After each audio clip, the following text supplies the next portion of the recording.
Bluebeard is a bold and intense Korean thriller, and an underrated masterpiece of mind-bending suspense. The film is filled with unsettling scenes that can send chills down your spine, body parts drifting in the river, a frozen head in the fridge, an old man with a taste for raw meat, and Cho Jin-woong's explosive performance that ties it all together. Many moments in the story are deeply disturbing upon closer thought, making the plot twist after twist, reversal after reversal, and until the very end, you'll never truly know who the real killer is.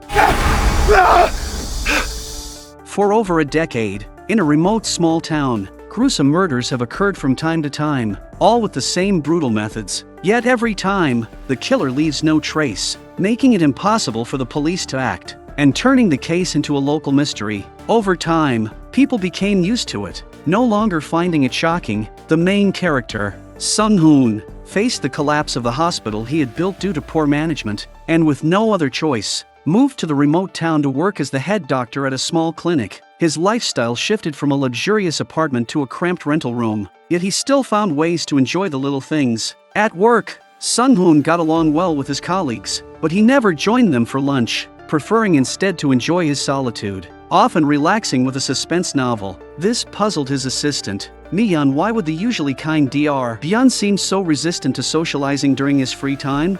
One evening after work, Sung-hoon happened to see his elderly landlord in the butcher shop indulging in the unusual habit of eating raw meat. At first, he thought nothing of it, since many Koreans enjoy raw beef dishes, but the next day at noon, the landlord's daughter-in-law brought the old man in for a colonoscopy, missing the appointment time and unexpectedly running into Sung-hoon. Out of courtesy, Sung-hoon let them in for the exam, and everything seemed normal. However, as the anesthesia began to wear off, the old man started speaking.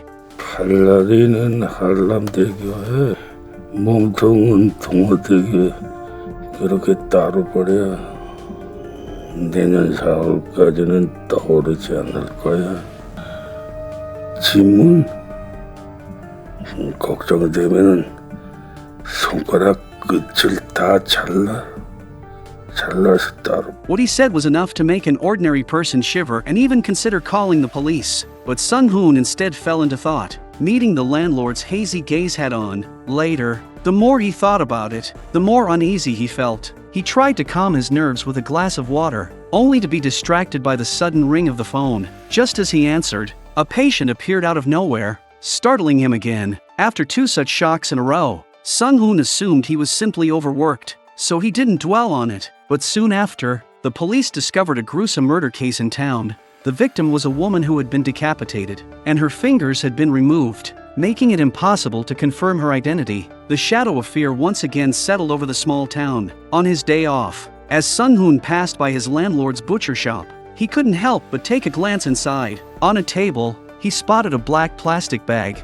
Looking closely, he noticed something inside that resembled a woman's hair. This instantly brought back the landlord's words under anesthesia and the recent murder case. Lost in thought, he was suddenly startled by the landlord's grandson. At that moment, the landlord's son, Sung-hoon, came out and thanked him for letting his father have the examination. Throughout the conversation, Sung-hoon's attention kept drifting to the black plastic bag in the butcher shop, fueling his suspicion that the case might be connected to the family. Afraid of drawing attention to himself, he made an excuse and quickly left. After a brief visit with his son, who lived with his ex-wife, he returned home that night and unexpectedly ran into Sung-hoon. Because Sung-hoon had left in such a hurry earlier, Sung-hoon had come to deliver the best cut of beef as a gesture of thanks. Since Sung-hoon had a habit of drinking every night, he politely invited Sung-hoon in for drinks and meat. To his surprise, the man accepted without hesitation, and they began to talk over drinks. Almost immediately, Sung-hoon curiously asked why Sung-hoon kept looking toward his butcher shop lately. Sung-hoon avoided the question and shifted the topic to hobbies and interests. To his surprise,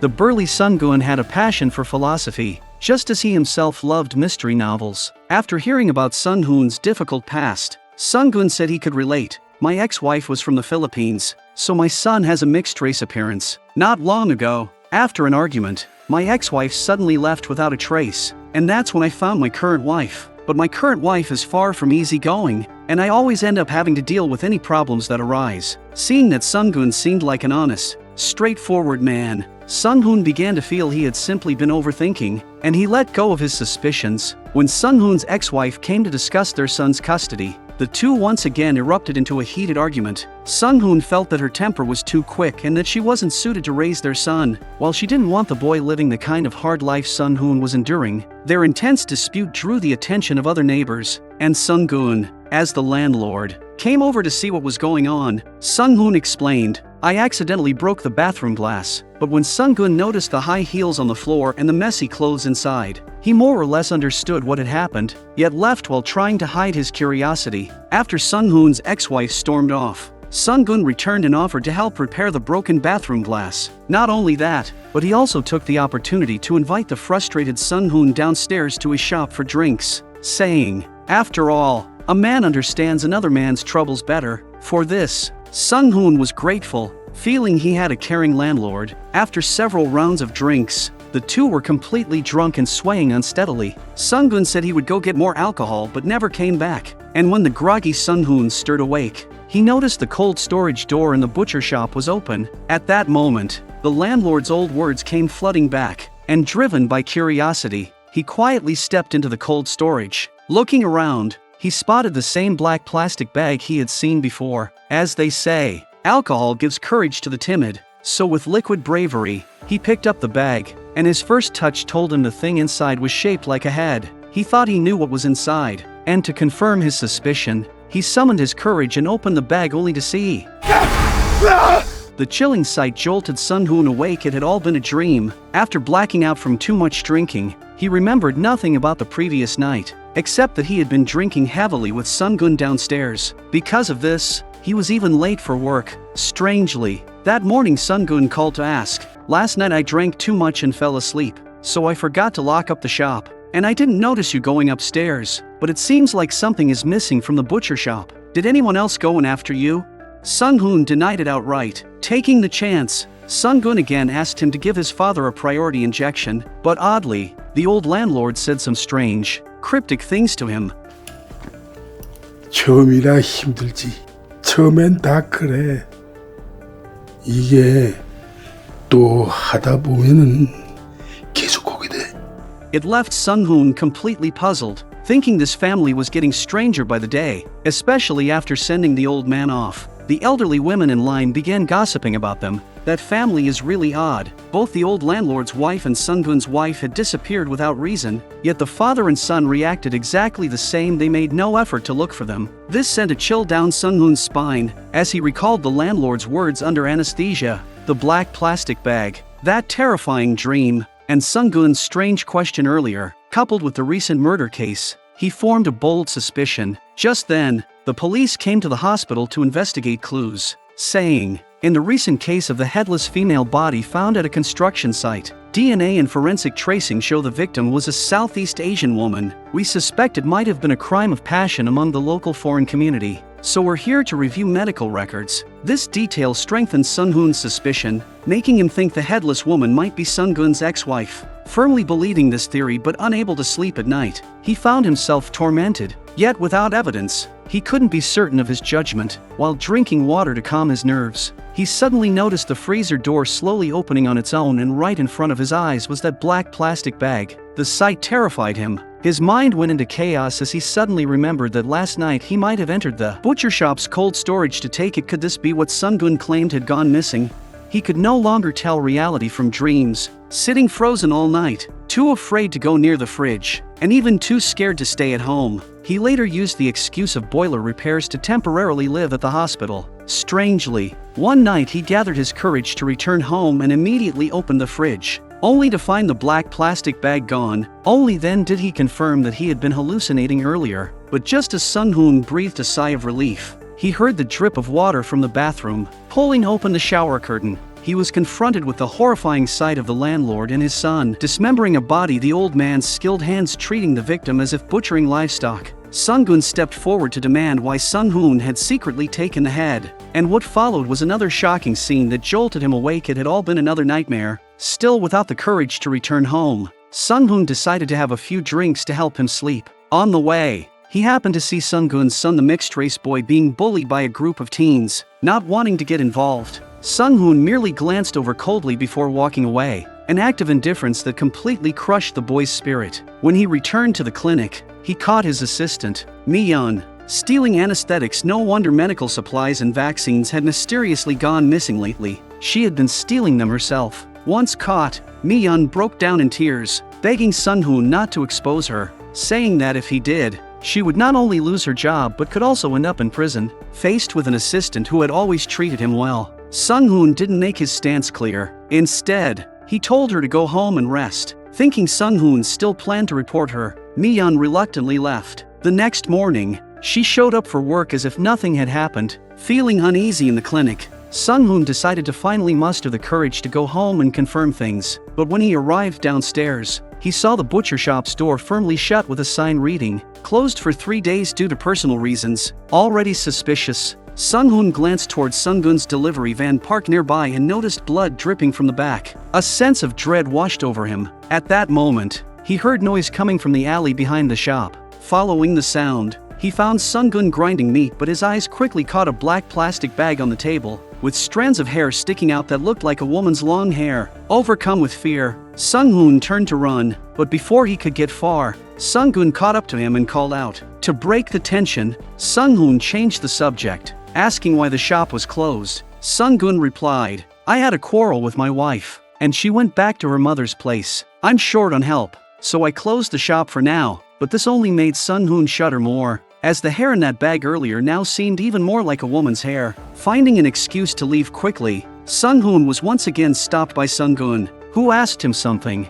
그러니까 며칠 전에 저희 가게에서 술 마셨던 말이에요. 예, 혹시 왜 그러시죠? His firm response made Sung-gun pause, reconsider, and finally say it didn't matter though. Just as Sun-hoon was about to leave, Sung-gun added a remark with an unsettling undertone. 며칠 전에 오셨던 분이잖아요. 집에 잘 들어가셨대요? 예, 그럼요. 아, 그렇구나. Sung-gun looked relieved after speaking, but Sun-hoon's face betrayed fear. The brief confrontation had scared him half to death. He rushed home, collapsed on the floor, and sat in lingering shock, staring at the fridge in deep thought. A knock at the door interrupted him, and when he opened it, the police were standing outside. They explained that ever since his meeting with his ex-wife, she had gone missing, and he was now the only lead and suspect, so they had come to question him. Sun-hoon said, "I saw her leave with my own eyes. I don't know what happened after that." The police could only take notes and leave, but trouble came again. Mi-yeon suddenly showed up, yelling at him that police had been at the clinic asking for him. She assumed he had reported her, while Sun-hoon told her not to panic, explaining it was about his missing ex-wife. At this, Mi-yeon's face turned pale, and she quickly said she was going home. When Sun-hoon offered to walk her, she strongly refused. Puzzled, he decided to watch her from a distance, and then he saw Sung-gun appear behind her. Realizing the danger, he rushed to follow. Mi-yeon, sensing she was being followed, quickened her pace. Then, after a sudden scream, Sun-hoon sprinted to investigate, only to be knocked out with a heavy blow. When he awoke, he was in his own home and there was a strange man in the room, someone he had seen at the clinic before. The man introduced himself as a retired detective, mysterious man who had once been in charge of the serial murder and body disposal case. But because the killer's disposal methods were so meticulous, the investigation had hit a dead end. He said he had long suspected the father and son who ran the butcher shop downstairs, and believing that Sung-hoon had noticed something too, he had been quietly watching over him to keep him safe. In fact, when he found Sung-hoon earlier, he had already discovered that Mi-yeon was missing. Overwhelmed, Sung-hoon told him everything he had seen and suspected, including the black plastic bag in his fridge. The mysterious man believed him and warned him not to speak of it, otherwise, whatever was inside that bag could easily be used to frame him. So Sung-hoon went about his day at work, though he remained on edge. Then he received a call from his son, saying, "I ran away from home to find you, and I'm already in front of the butcher shop under your building." Shaken, Sung-hoon told him to leave immediately, promising to come get him, but things escalated faster than expected. Sung-gun, out making a delivery, encountered Sung-hoon's son, recognized him from a photo, and soon Sung-hoon received a call from him. 당신이 왜? 제가 뭘 좀 잃어버린 게 있어가지고 그쪽으로 직접 찾으러 좀 가려고 하는데. 잃어버린 물건 뭐요? 잃어버린 물건 뭐? In a panic, Sung-hoon grabbed a scalpel from his desk, hailed a cab back to his building, and called the mysterious man for help. When he arrived downstairs, the butcher shop was still closed, but there were already people inside his apartment upstairs. Fearing for his son's safety, Sung-hoon gripped the scalpel and burst inside. After a violent struggle, he emerged with his hands covered in blood. Moments later, a tattooed man with one eye gouged out crawled out of the apartment. With his bloody hands trembling, Sung-hoon wanted to flee and call the police, but in his panic, he ran into the street and was struck by a car. When he woke again, he was in the mysterious man's office. Emotional and desperate, he cried that his son had been kidnapped, but the mysterious man reassured him, saying, "Your son is safe. He's resting at his grandmother's house now." Only then did the weight lift from Sun-hoon's heart, but he immediately told the mysterious man with certainty, "The butcher shop father and son are the serial killers. We need to call the police right now." The mysterious man told him to calm down and first look at the day's headline news. The police had just discovered a new dismemberment case. DNA confirmed the victim was Sung-hoon's ex-wife, and the primary suspect was none other than her ex-husband, Sun-hoon. The suspicion arose because, according to a neighbor's report in police findings, the last time she was seen, she had a heated argument with Sun-hoon, after which she suddenly vanished. Sun-hoon insisted he had nothing to do with it and was certain the butcher shop father and son were responsible. They've kept their shop closed these past few days, clearly planning something. The evidence must be hidden in their butcher shop. If the police just searched it, they'd find the proof. The mysterious man told him, without evidence, it's impossible to get a search warrant, and breaking into someone's home is against the law. But Sun-hoon suspected the butcher shop father and son were in cahoots with the local police. As he angrily voiced his suspicions, he noticed that the books and letters on the desk all bore another person's name and the room was filled with philosophy books. Remembering Sun-gun's hobbies, Sun-hoon suddenly realized the truth. This retired detective might also be working with Sun-gun. To prove his theory and clear his name in the murder of his ex-wife, Sun-hoon broke into the butcher shop and quickly found the black plastic bag. Just as he was about to take it, Sun-gun, alerted by the noise, rushed in, and the two began to struggle. But with his larger build, Sun-gun easily overpowered Sun-hoon, restraining him completely. Sun-gun's expression turned murderous. He intended to kill Sun-hoon. At that moment, the police arrived in response to a report, saving Sun-hoon from the brink of death. Even then, Sun-hoon kept pointing toward the black plastic bag, but when he was carried out on a stretcher, he saw that the bag contained only a cow's head. However, the police found a black plastic bag in Sun-hoon's own fridge and inside it was a human head. During the interrogation, Sun-hoon still claimed the true culprits of the serial murders were the butcher shop father and son. He recounted all his strange encounters and suspicions, adding that his assistant had recently gone missing. Surely they're doing, but the police told him Mi-yeon had never gone missing. In fact, she had voluntarily assisted them in the investigation and reported misconduct by Sun-hoon. Mi-yeon, who often brought him lunch, said that on one such visit, she found Sun-hoon abusing drugs to sedate himself, and heard him talk about killing a woman and putting her head in the fridge. She also recalled seeing Sun-hoon dining with a woman while she was on vacation. Later, when the police came to investigate, she told him about it out of curiosity and concern. To her shock, Sun-hoon's face turned threatening as he asked if she had seen anything, terrifying her. After that, she quickly left and never returned to work. She claimed he had followed her, and at one corner, she knocked him out with a wooden stick, fearing he might retaliate. Hearing this, Sun-hoon was in disbelief. This was completely different from what he had experienced. He immediately concluded that Mi-yeon was trying to frame him to cover up her theft of clinic medication. Otherwise, without a man supporting her, how could she afford so many designer bags and cosmetics? But the police found this laughable, saying, "Yes, medication often goes missing at the clinic, and according to other staff, it's exactly the kind that Mi-yeon saw you using." Even Sun-gun's wife was alive, saying she had simply gone back to her mother's house after an argument. She even claimed that the house's boiler had been fixed long before Sun-hoon moved in, meaning he had made up that excuse. And the man Sun-hoon accused most, Sun-gun, said, "I used to think he was alright, but I never thought he'd try to slander me. I'd noticed him staring into my shop all the time, and I thought he was craving meat, so I invited him down for drinks and barbecue and he ended up drinking himself into a blackout." But the next day, Sun-gun discovered that 2 large knives used for cutting pork had gone missing from his butcher shop. He had wanted to ask about them several times but held back out of courtesy. And that time when he ran into Sun-hoon's son, he had planned to say hello and ask if he needed help. But as soon as the boy picked up the phone, he hung up right away. When the police came knocking, he began to suspect Sun-hoon, and later learned from his own son that on the way home from school, he had seen Sun-hoon being beaten by a heavily tattooed man, the kind who looked like a loan shark collecting a debt, and the two even made eye contact. Not wanting to get involved in adult affairs, the mixed-race boy simply walked away. The more Sun-hoon listened, the more absurd it sounded. Why was everyone turning the blame on him?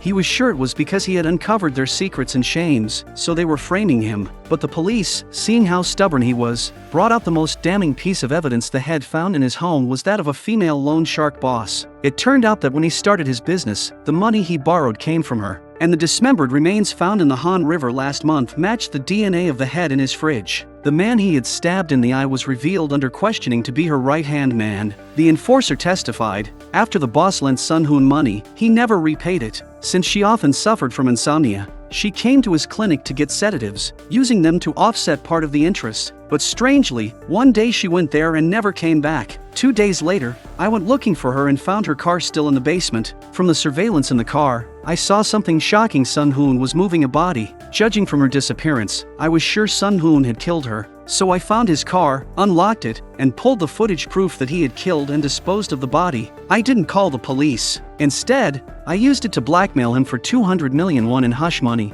or I'd make sure he spent the rest of his life in prison. I got the money, but after losing it all to gambling, I decided to blackmail him again. I went to his home, and to my surprise, he still had the boss's head. That's when he attacked me and injured my eye. With all this evidence laid out before him, Sun Hoon could no longer tell what was real. Had everything he'd seen been a product of his imagination? It wasn't until the mysterious man appeared that the puzzle began to unravel. The mysterious man demanded to know why Sun Hoon hadn't come to him, but Sun Hoon, confused, said, "You're the retired detective you came to me." What the mysterious man said next made cold sweat run down Sun Hoon's back. "I'm actually your senior from medical school, a specialist in psychiatry. After your bankruptcy, you came to me for treatment because the shock had affected your mental health. I prescribed medication, but you didn't take it as directed, which led to dependency and made your condition worse, causing frequent time disorientation and short-term memory loss." With those words, Sun Hoon suddenly remembered that night his wife had tried to comfort him, and they had even talked about getting back together, rekindling a spark. But then, in a hallucination, he mistook her for the dead loan shark boss. Terrified, he ran to the bathroom to inject himself with medication in an attempt to calm down. When his wife discovered this, she lost her temper, and the night ended badly. The mysterious man had intended to help him, but now even he was unsure what to believe. Still, Sun Hoon insisted he would never harm his wife, claiming everyone was framing him. Afterward, the mysterious man told the police, medication alone couldn't have caused this many hallucinations. The only explanation is that he witnessed many disturbing things, suppressed them internally, and with the medication's influence, began to experience delusions. Sun Hoon was now in police custody, labeled as both a murderer who dismembered bodies and the killer of his wife. Seeing the news reports, he grew agitated, still insisting he hadn't killed his wife, and that the dismemberment was a medical accident. No matter how he defended himself, no one believed him. Many viewers would say by this point that Sun Hoon clearly had mental problems, that he was a split personality killer. But in the end, a series of deeply unsettling twists drove the story to its chilling peak. Mi-yeon was at the hospital working as usual, and her text messages revealed she was more brazen than ever in reselling medication for profit. And the conversation among the butcher shop family exposed the real horror. The daughter-in-law said that since Sun Hoon's arrest, surveillance cameras had been installed around the neighborhood and even inside the shop, so they no longer feared the knives going missing. When Sun-gun asked his wife who had given her the ring she was wearing, she said it was a gift from her father-in-law, a ring that looked exactly like the wedding band Sun Hoon had given his ex-wife. It turned out that on the night Sun Hoon's ex-wife left his home, she was killed in front of a car, and the murderer was the old landlord of the butcher shop. The whole thing had been caught on a dash cam. Sun-gun's son casually helped his father handle the aftermath, and their conversation hinted at even darker deeds. 제 사방에 저런 게 있다고요. 조심하셔야 된단 말입니다. In the end, the film revealed that everyone was a villain. Sun Hoon had caused the death of the loan shark boss through a botched medical procedure. The tattooed man, knowing this, blackmailed him, took over the boss's business, and when he lost everything gambling, tried to squeeze him for more, even attempting to retrieve the evidence. But after overhearing the old landlord's words, Sun Hoon imitated the body disposal method, unable to shake the darkness that had taken root in him. The real serial killers in the small town were always the father and son from the butcher shop. Everyone had their own secrets and guilt, and they all used Sun Hoon's troubled mind to perfectly wash away their own suspicion.